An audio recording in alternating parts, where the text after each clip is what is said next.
bukan kayak gitu.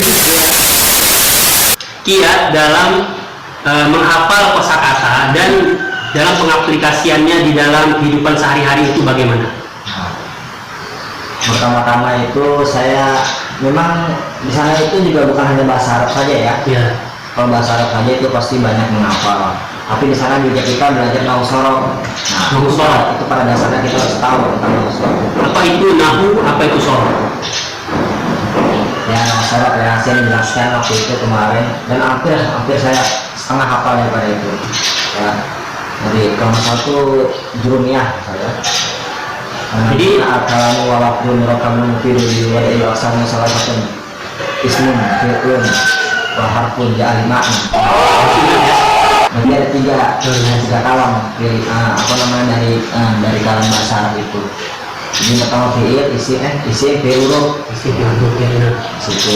Kita harus tahu dasarnya itu untuk menyambung kata-kata misalnya saya ini cara mengaplikasikan kosakata untuk kalimat. Ya. Tapi yang jadi pertanyaan tadi yaitu bagaimana cara supaya kita menghafal kosakata dulu, menghafal kosakata baru menggunakannya itu bagaimana? Menghafal kosakata biasanya kan di channel sini ya ada juga yang kosakata itu dengan bernyanyi dengan ya mungkin dari Pak Adi ada cara kosakata lain yang harus bisa digunakan untuk video selanjutnya seperti itu. Jadi gini, saya juga banyak belajar. Ketika saya tidak tahu, saya bertanya sama ini. Itu pas belum saya dapat hukuman ya, saya bertanya.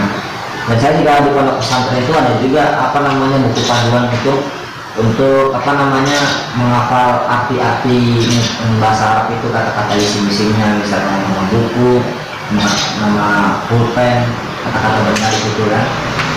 Nah, jadi kadang juga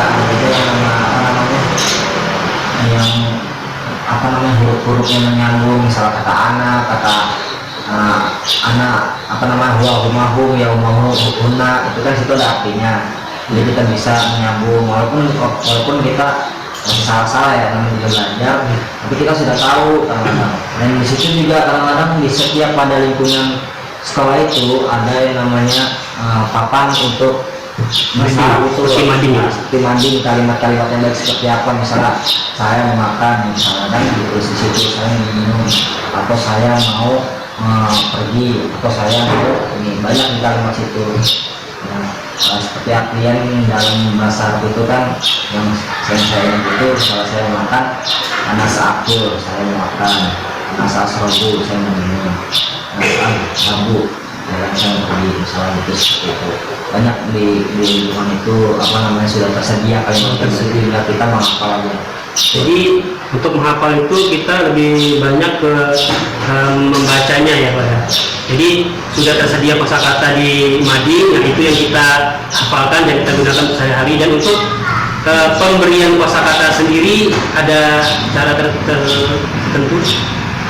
Karena dari bahasa itu dari jadwal ngaji itu kan, ya kan nggak harus misalnya kata-kata benda aja, kadang juga nama-nama hari dihafalkan, nama-nama bulan dihafalkan, langsung praktek ke lapangan tuh kan kita apa namanya berkomunikasi melalui ini bahasa Arab, kalimat bahasa Arab. Jadi nggak cuma hanya itu aja materinya.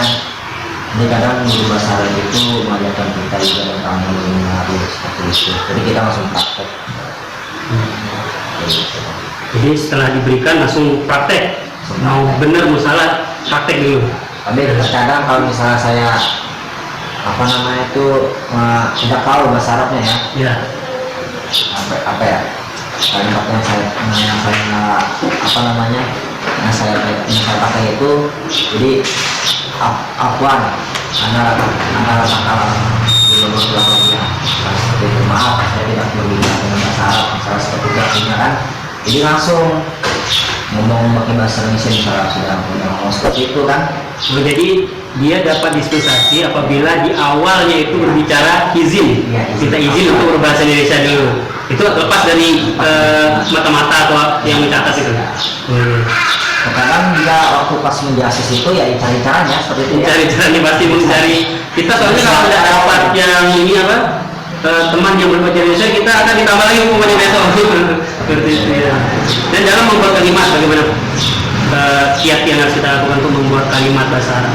Apa yang dasar yang harus kita hafal atau kita pelajari terlebih dahulu? Yang pertama itu ya produk dulu kita harus hafal dengan Produk kosakata ya. Jadi pada dasarnya itu no sorot sih, no sorot itu. Jadi misalkan untuk isim itu kan kata benda, Isim kata benda. kayak gitu kan kata kerja. Jadi Ini kata misalnya kerja.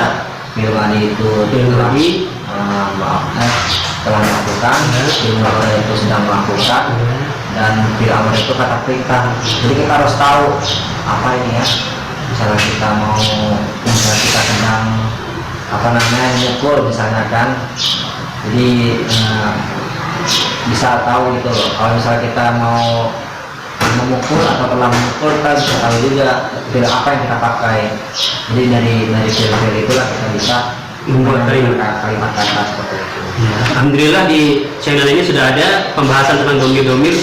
Ya mungkin bagi kalian yang belum menonton silahkan ditonton. Sudah kita simak tadi dari Pak Andi.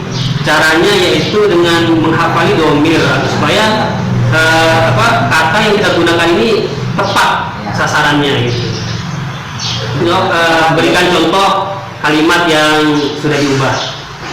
Misalnya Beserta artinya ya supaya kita tahu artinya.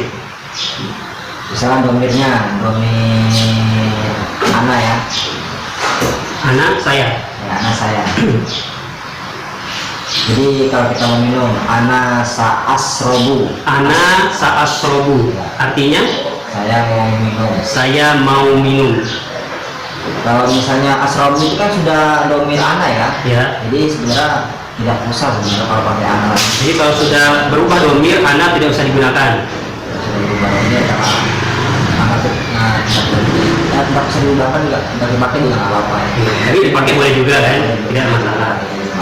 Jadi itu kita gunakan kata itu yaitu sa'asrobu ketika kita sudah minum atau mau minum. Asrobu berarti saya sedang minum. Sedang melakukan. Domir ana. Domir fi'il mudhari. Fi'il mudhari itu adalah kata kerja yang digunakan untuk menyatakan keadaan yang sedang melakukan. Jadi sa'asrobu saya mau minum. Yang lain ada? Mungkin dari kata perintah. Kata perintah Idrib. ya, Idrib artinya pukul lah. pukullah. Idrib pukullah. Pukul. Jadi idrik itu dia itu gimana ya, domirnya itu Doroba idribu. ya berapa ribu idrik. Doroba idribu idrib. Berarti domirnya itu kalau nggak salah ya. Ya. Sana ya. Ya. Idrib itu kata perintah.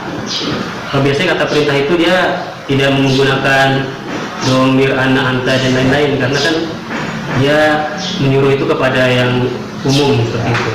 Jadi untuk teman-teman yang ingin belajar bahasa Arab, kira-kira pesan untuk mereka ini apa dari Pak Andi? Ya jadi pesan-pesannya sih banyak menghafal mufradat. Menghafal produk, Yang kedua kita harus tahu dasarnya. tahu dasar. Tahu dasar bagaimana kita menyusun kalimat. Kalau misalnya kita sudah tahu dasar untuk menyusun kalimat seperti nomor sorot, ya, untuk jurumiannya atau domir-domirnya kita sudah hafal. Insya Allah kita sudah tahu menyambung kata-kata kalimat bahasa itu seperti apa.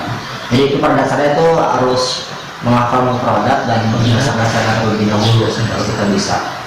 Alhamdulillah. Jadi di semua pondok pesantren itu insya Allah mengajarkan bagaimana cara membuat kalimat ya Pak Andi ya.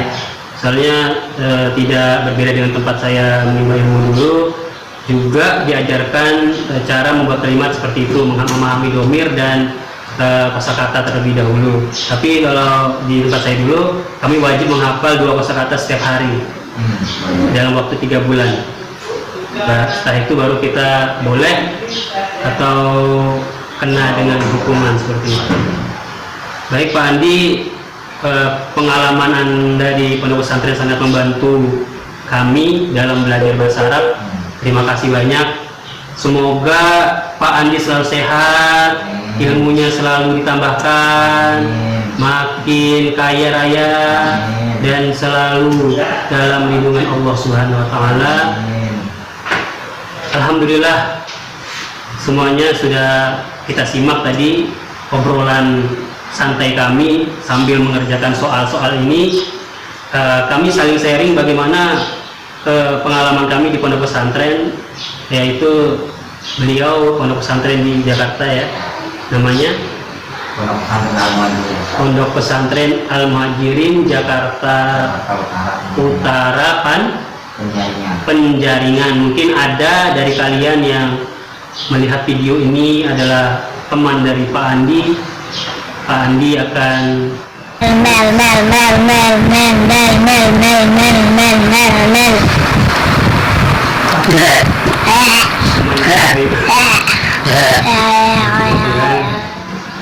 mungkin ada yang pernah menimba, mungkin ada yang pernah menimba ilmu di pondok pesantren tersebut, berarti Anda adalah teman dari Pak Andi juga.